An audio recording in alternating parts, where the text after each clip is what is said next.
Buongiorno everyone, welcome back to Lineup Predictions here on the Magpie Channel TV.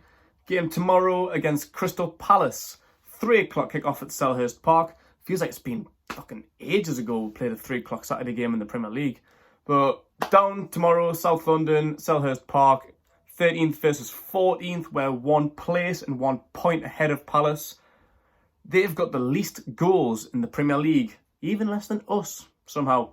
We've got the second least, they've got the least, so fucking hell. I'm quite surprised by that for Crystal Palace, to be fair, because they've got a decent team in now, with like Zaha, AU, Benteke and that. There's some decent players there, so there's some goals to be had. Andros Townsend, ex-Toon player.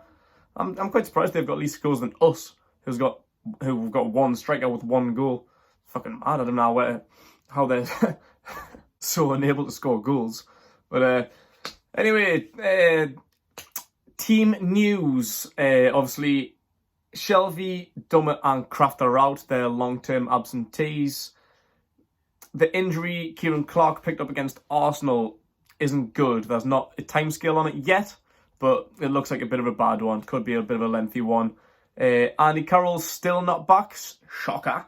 He's not too far away, though. Maybe next week, we'll see. Shouldn't be too far away, though. Javier Manquillo, he's been out, I think, since New Year's Day.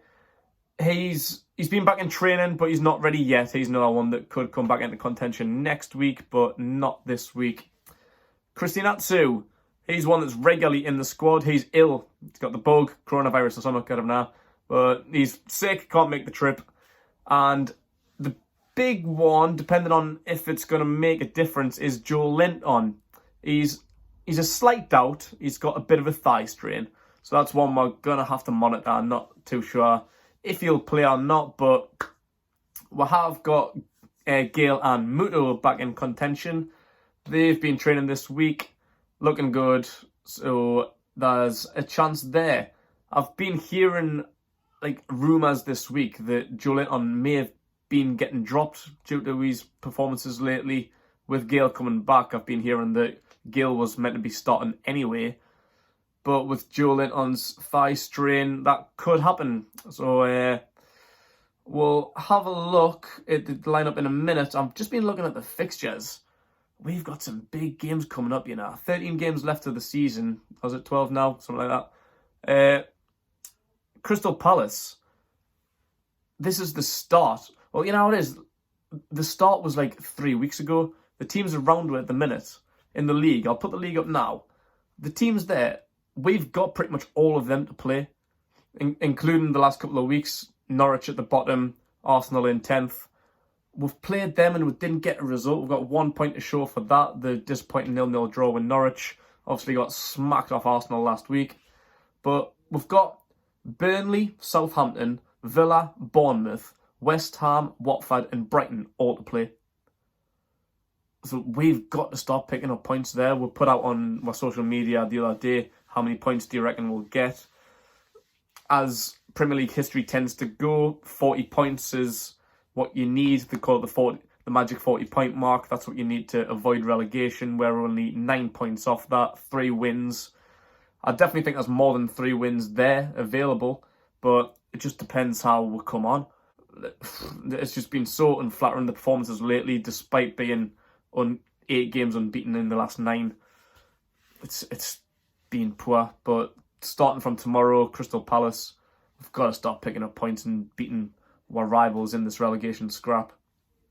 Other than them, we've got Man City away. We've got a great draw against them at home. Sheffield United and Spurs at home, who would beat both of them at their ground. So home field advantage, we could pick up points against them. And Liverpool at home. I thought we played alright against Liverpool away, but they're unbeaten, so I wouldn't be surprised to get smacked off them. They're the last game of the season. Hopefully they'll already be champions by that point, and hopefully we'll have avoided relegation by that point, so that game shouldn't really matter in the long run. We should be well safe by then. Going into the lineup there then. I'm going to try and breeze through this one today because my lineup's pretty much 17 out of the 18 spots are pretty much exactly what I said against Arsenal. So I'm going to try not to repeat myself 2 weeks in a row, so I'll try and blast through it. Getting up now, obviously, unfortunately, will be playing 5 at the back. Don't really want to see 5 at the back. Like I say, Palace have scored the least amount of goals this season. They're not, despite their good players, they're not too much of an attacking threat. We should be looking to attack them at their ground, go more attacking, get some goals, beat them, get 3 points, go up the league. So yeah, Dubravka in goal, Darlow on the bench. At full back, Valentino Lazaro made his debut last week, and I thought first half he was fantastic. It was great to see someone wanting to be so involved. He was involved in absolutely everything. He was taking all the set pieces, corners, both sides, free kicks and stuff. He was great. Later on, he did get caught out a bit. Saka had his life a little bit, but I would like to see him play further forward, but something's going to have to happen. Like Almiron or Sir Maximin's going to have to get injured or something, or a formation change, which I know Brucey's unlikely to do. So fullback's where he's going to have to play at the minute. Obviously, Kraft and Manquillo are still out. I will have DeAndre Yedlin on the bench, although he was excluded from the Arsenal team. I don't know why. Nothing was mentioned about DeAndre Yedlin, so I don't know why he was out last week, and I don't know for any reason why he would be out tomorrow. He's been back in training though. I have seen pictures of him in training, so he must be fit. So he's got to go on the bench behind Lazaro.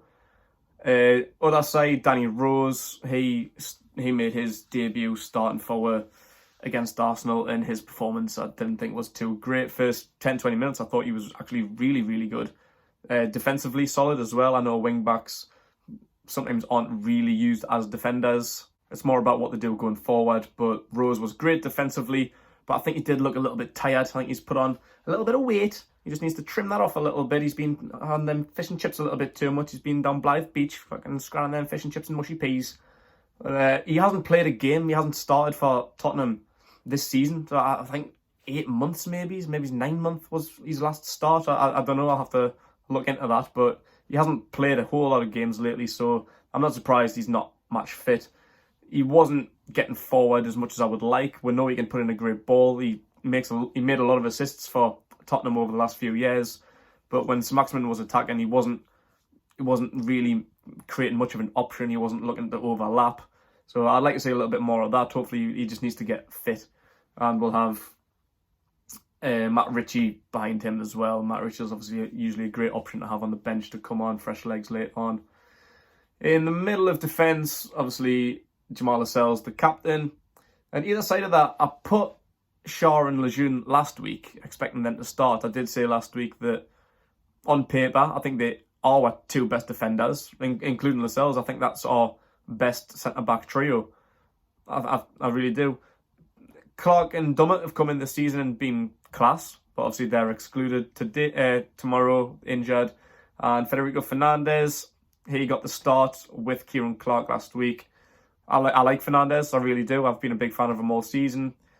But when it's only 4 of them available, 3 out of 4 are likely going to start. And for me, I want to see Shaw and Lejeune alongside Lascelles, Fernandez on the bench. In midfield, I'm expecting to see Bentaleb. I think Bentaleb will start. He's started every single game he's been available for since signing for the club, and I'm Bruce's a big fan.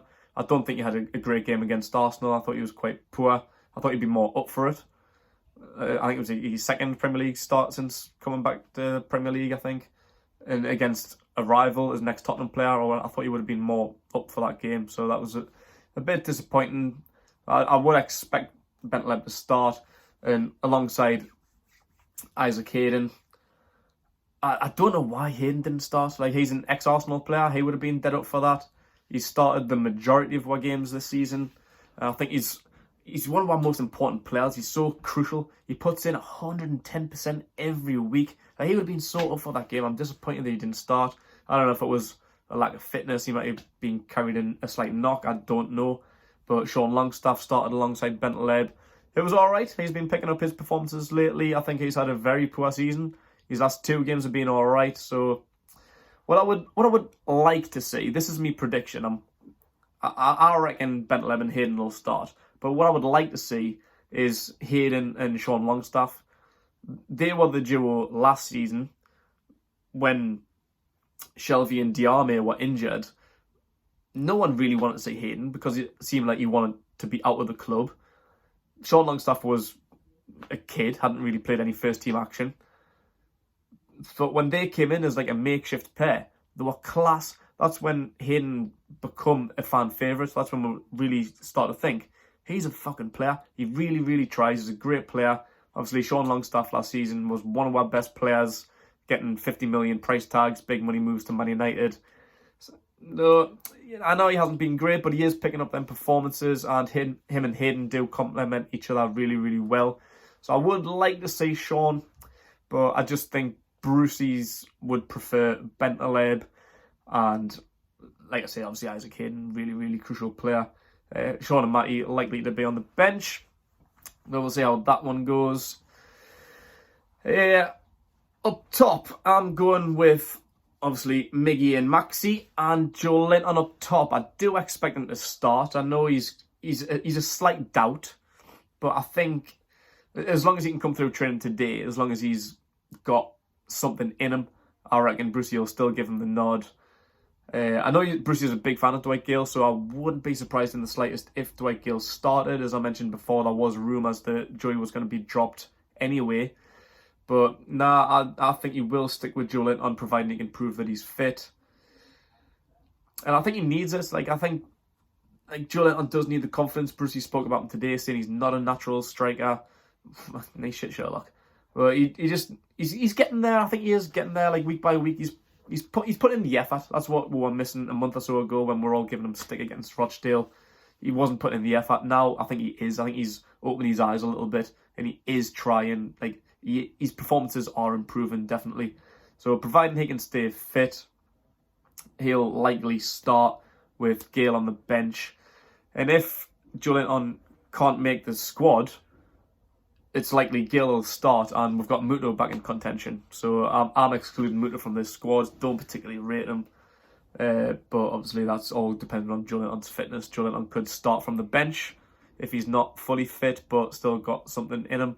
And Gale to start. We're just going to have to work out what happens there. A few of the kids have been in training with us this week. Oisin McKenty, aka Derek, the Irish centre-back, he's been training with this week, as has Ryan Barrett, the full-back. But we are playing, the game's just finished. We've just been playing Scunthorpe under 23s and won 6-2. What a fucking belter. McKenty scored a goal. Tom Allen, he's got 2 goals. And Jack Young, he got 1. Jack Young was training with us last week. Ryan Barrett isn't in the squad.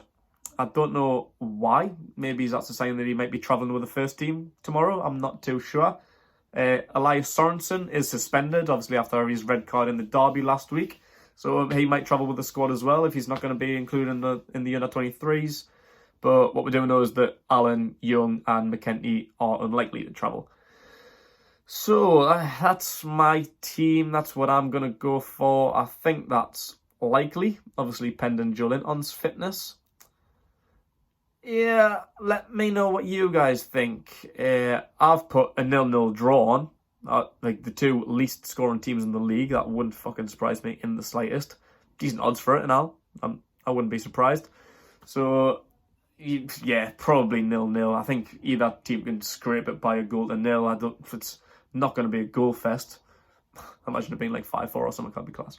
But low scoring game. If there's a goal in it, I think it's unlikely. So I think a draw will be all right as long as we're starting to pick up points, and then we've got Burnley, Southampton, Villa, Bournemouth, and all them to come afterwards. So there's points to be had. If we can get one tomorrow, that would be fantastic. Let me know your team, your lineup. Who would you have in or out? Would you start Joey, Lazaro, the back, the middle, all of it? Let me know what you think. Score predictions as well. Enjoy the match tomorrow. We will not be there, unfortunately, but we'll still have videos coming throughout the day. Thank you for watching, everyone. Like and subscribe to the Magpie Channel TV, and enjoy yourself.